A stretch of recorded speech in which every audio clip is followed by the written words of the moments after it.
Bhajanlal cabinet की बैठक आज शाम 4 बजे मंत्रिमंडल की बैठक होगी और शाम 5 बजे मंत्री परिषद की बैठक होगी।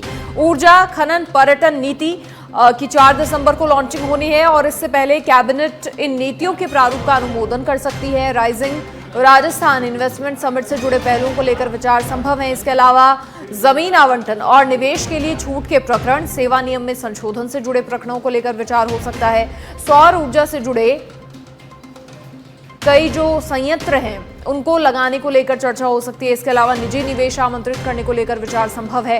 भरतपुर और बीकानेर में विकास प्राधिकरणों के गठन को लेकर विचार हो सकता है और अभी जिलों को लेकर बनी कमेटी ने हालांकि रिपोर्ट नहीं दी है, लेकिन अनौपचारिक रूप से नए जिलों को लेकर विचार हो सकता है।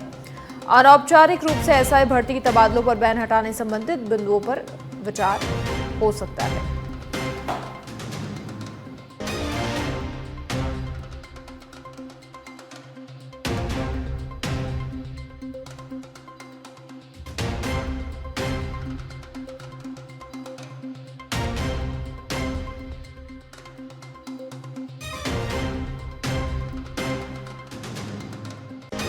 बजे मंत्रिपरिषद की बैठक होगी और ऊर्जा खनन पर्यटन नीति की 4 दिसंबर को लॉन्चिंग होनी है और उससे पहले कैबिनेट इन नीतियों के प्रारूप का अनुमोदन कर सकती है। राइजिंग राजस्थान इन्वेस्टमेंट समिट से जुड़े पहलुओं को लेकर विचार संभव है। जमीन आवंटन और निवेश के लिए छूट के जो प्रकरण हैं उन पर हो सकता है विचार विमर्श हो। सेवा नियम में संशोधन से जुड़े प्रकरणों को लेकर हो सकता है विचार। पहले मंत्रिमंडल और फिर मंत्रिपरिषद की बैठक है। कई अहम मुद्दों पर चर्चा हो सकती है, कई सारे नीतिगत फैसलों पर मुहर लग सकती है। और क्योंकि आचार संहिता हटने के बाद अब ये पहली कैबिनेट की मीटिंग है, कई मायनों में अहम है।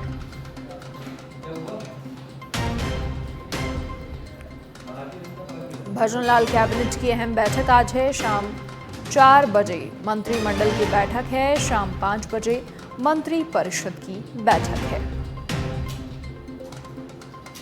ऊर्जा खनन पर्यटन नीति की 4 दिसंबर को लॉन्चिंग होनी है और उससे पहले कैबिनेट इन नीतियों के प्रारूप का अनुमोदन कर सकती है। कई नीतिगत फैसलों पर मुहर लग सकती है। और अब जयपुर से खबर। चिकित्सा शिक्षा सचिव अमरीश कुमार अचानक कांवटिया अस्पताल पहुंचे, स्वास्थ्य सुविधाओं का निरीक्षण किया। कल एसएमएस अस्पताल और जनाना अस्पताल का दौरा किया था। चिकित्सा अधिकारियों को लताड़ भी लगाई थी और अब फिर से व्यवस्थाओं का जायजा लेने के लिए पहुंचे हैं। स्वास्थ्य सुविधाओं का निरीक्षण किया। लगातार चिकित्सा शिक्षा सचिव एक्शन मोड में है और अब अचानक कांवटिया अस्पताल पहुंचे, जहां स्वास्थ्य सुविधाओं का निरीक्षण उन्होंने किया। चिकित्सा अधिकारियों को कल भी लताड़ लगाई थी, जो अव्यवस्थाएं देखने को मिली। कल एसएमएस अस्पताल और जनाना अस्पताल का दौरा उन्होंने किया था और आज अचानक कांवटिया अस्पताल पहुंचे हैं व्यवस्थाओं का जायजा लेने के लिए।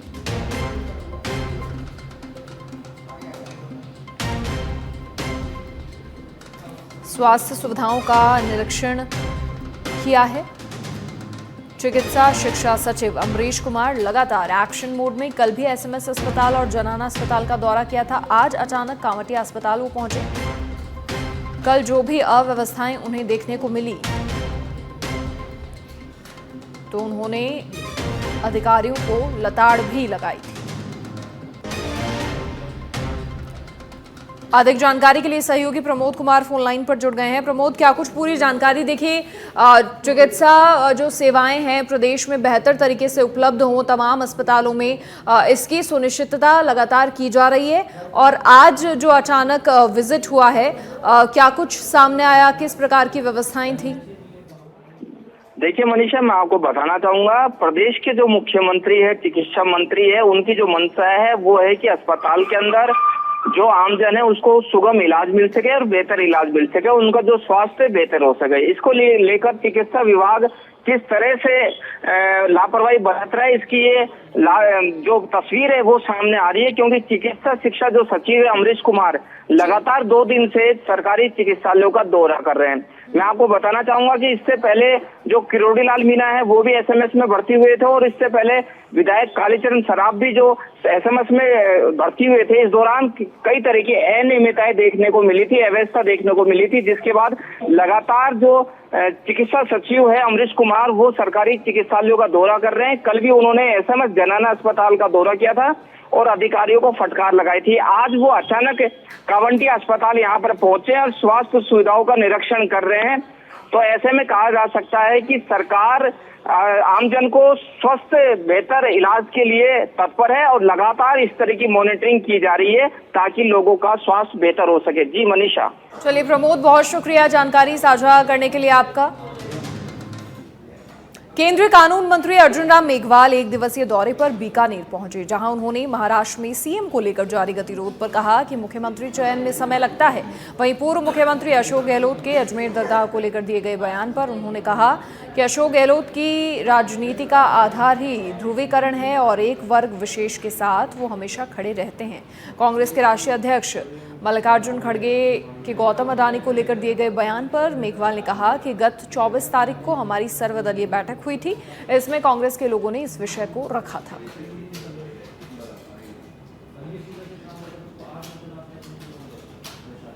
देखिए, ये जो हमारा गठबंधन जिसको हम महायुति कहते हैं,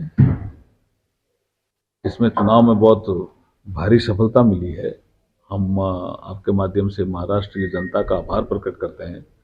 और उसके बाद जो मुख्यमंत्री के चयन का विषय होता है, इसमें सामान्यता इतने दिन लगते ही हैं, इसमें कुछ भी ऐसा नहीं है।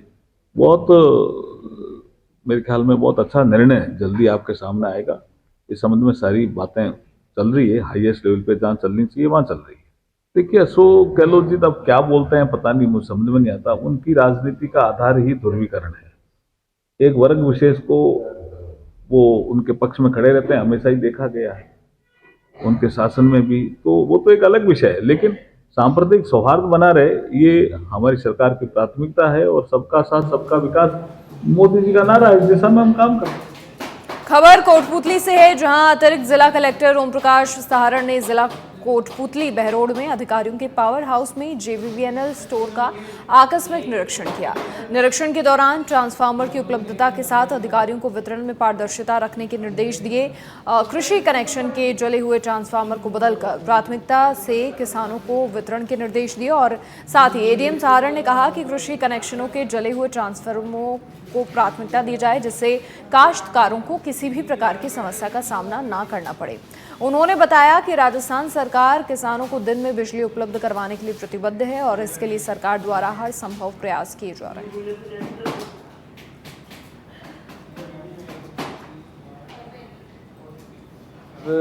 हम ऑफिस में बैठते हैं पूरे दिन, आम जनता भी आती है, उसके अलावा हम जन सुनवाई भी करते हैं। पंचायत लेवल पे जन सुनवाई होती है, उपखंड स्तर पे जन सुनवाई होती है, डिस्ट्रिक्ट लेवल पे जन सुनवाई होती है।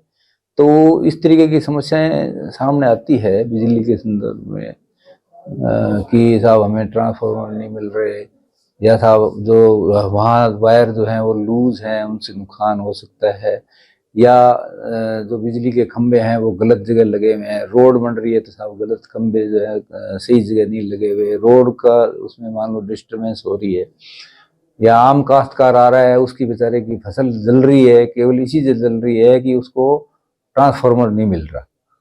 तो इसके लिए मैंने एक अभियान चलाया। अभियान के तौर पे कल हमने पूरे जिले में ये अभियान चलाते हुए जो भी इनके बिजली के जो स्टोर थे, जहाँ ये अपना ट्रांसफार्मर रखते हैं, जहाँ ये केबल रखते हैं, जहाँ बिजली से रिलेटेड सामान आता है, उस झुंझुनू में ग्रामीणों ने सड़क निर्माण में खानापूर्ति का आरोप लगाया है। 10 दिन बाद सड़क पर घास उगने लगी है, जिसे लेकर ग्रामीणों का आरोप है कि सड़क का निर्माण तय मापदंड से नहीं हुआ है और दोनों गांव के बीच करीब 2.2 किलोमीटर और 40 लाख की लागत से बनी सड़क के निर्माण के समय भी ग्रामीणों ने विरोध जाहिर किया था। ग्रामीणों ने बताया कि 2 किलोमीटर जो सड़क स्वीकृति दी गई है, इसमें हद से ज्यादा घटिया सामग्री काम में ली गई है।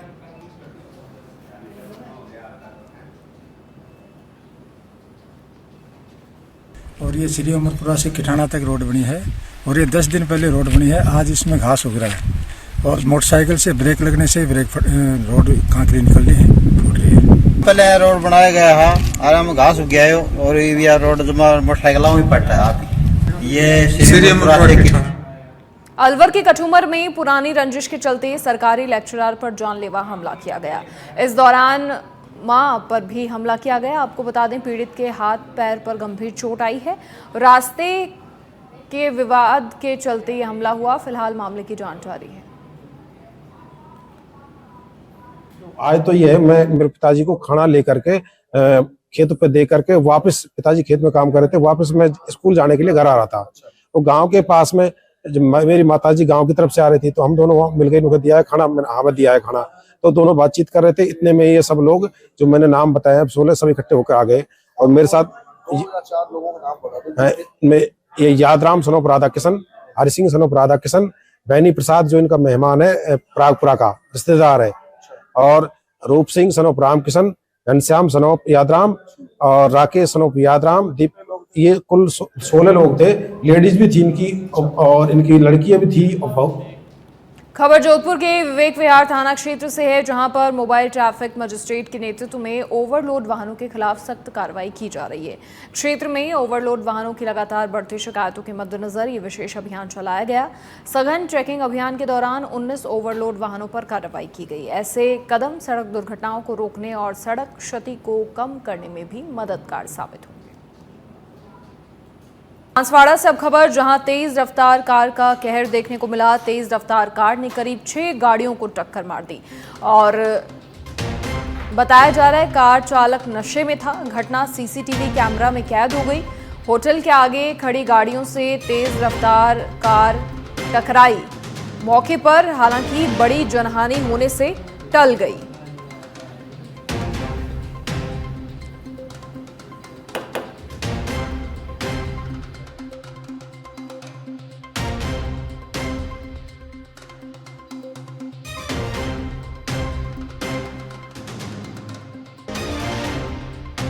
तेज रफ्तार कार टकराई।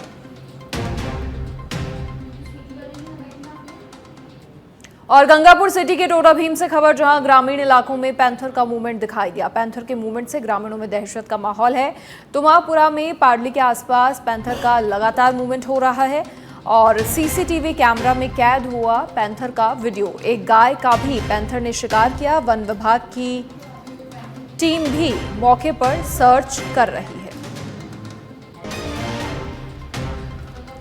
तो पैंथर के मूवमेंट से ग्रामीणों में दहशत का माहौल है, डरे हुए हैं, सहमे हुए हैं। लगातार पैंथर का मूवमेंट यहां देखा जा रहा है। सीसीटीवी कैमरा में भी पैंथर का वीडियो कैद हुआ है। और क्योंकि पिछले ही दिनों प्रदेश में जिस तरीके से उदयपुर में पूरा घटनाक्रम रहा, पैंथर ने कई लोगों को शिकार बना लिया, कई लोगों की जानें गई।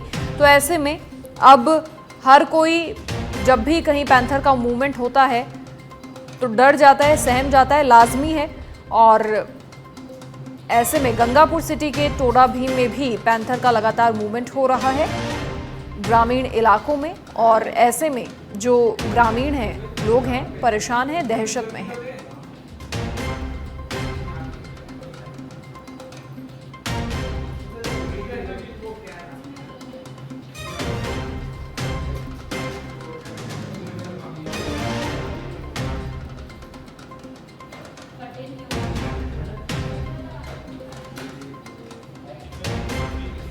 अधिक जानकारी के लिए सहयोगी सुमित शर्मा फोन लाइन पर जुड़ गए हैं। सुमित, क्या कुछ पूरी जानकारी, कितने दिनों से पैंथर का मूवमेंट यहां पर हो रहा है और टीम की ओर से क्या कुछ प्रयास किए जा रहे हैं? बिल्कुल मनीषा, मैं आपको बता दूं कि हमारे दर्शकों को बता दूं कि टोडा भीम उपखंड मुख्यालय के समय पर थी जो तुमापुरा और पाडली गांव है, इसके आसपास पिछले 2-3 दिनों से लगातार पैंथर का मूवमेंट देखा जा रहा है। और लगातार पैंथर का मूवमेंट होने से जो आसपास के जो ग्रामीण इलाके के जो लोग हैं, तुमापुरा व पाडली के आसपास के, उन लोगों में दहशत का माहौल बना हुआ है। क्योंकि पैंथर है वो एक खतरनाक जानवर है, क्योंकि यह जब हमला करता है तो यह नहीं देखता कि ये जानवर है या आदमी है, और ये अपने बचाव के लिए निश्चित तौर पर अपना जब बचाव करता है तो ये हमला अवश्य करता है। वहीं अगर हम बात करें तो तुमापुरा गांव में एक घर में सीसीटीवी कैमरा लगा हुआ था, वहां पर इस पैंथर का जो पूरा वीडियो है वो सामने आया है। और जिस तरीके से ग्रामीणों का कहना है कि पैंथर लगातार तुमापुरा व पाडली गांव के आसपास अपना मूवमेंट कर रहा है, जिसके चलते लोगों में दहशत बनी हुई है। वहीं अगर रात्रि की बात करें तो ग्रामीणों से हमारी बात हुई तो उनका कहना था कि कि रात्रि को एक गाय का पैंथर द्वारा शिकार किया गया है और आज एक पास के ही गांव में भेड़ों का भी पैंथर ने शिकार किया है। तो लगातार जिस तरीके से पैंथर जानवरों को शिकार कर रहा है, कहीं ना कहीं लोगों में दहशत का माहौल बना हुआ है, क्योंकि पहाड़ी क्षेत्र से निकलकर जब गांव की तरफ पैंथर आता है तो निश्चित रूप से वह उसका जो रूप होता है, यानी कि जो उसके स्वभाव होता है वो बदल जाता है, क्योंकि वो लगातार जिस तरीके के आसपास लोगों का मूवमेंट देखता है तो वो और भी गुस्से प्रवृत्ति में हो जाता है, जिससे लगातार उसका जो डर है वो लोगों को सता रहा है। वहीं हमारी वन विभाग के जो प्रताप मीना है उनसे बात हुई तो उनका ये कहना था कि ग्रामीणों के आधार पर हमें सूचना मिली है, लगातार वन विभाग की टीम अब पैंथर को पकड़ने का पूरा प्रयास कर रही है। जिस तरीके से वीडियो भी हमने देखा है और उच्च अधिकारियों के दिशा निर्देश में जल्द ही इस पैंथर को पकड़ा जाएगा। वहीं दूसरी बड़ी बात मनीषा, मैं आपको बता दूं कि पारली गांव के लोगों का कहना है कि ये एक नहीं दो पैंथर हैं, यानी कि पता नहीं या तो उनको देखने में कोई मिसअंडरस्टैंडिंग हो रही है, लेकिन ग्रामीण ये कह रहे हैं कि एक नहीं दो पैंथर हमें नजर आ रहे हैं और जिससे हमें काफी दहशत का माहौल बना हुआ है।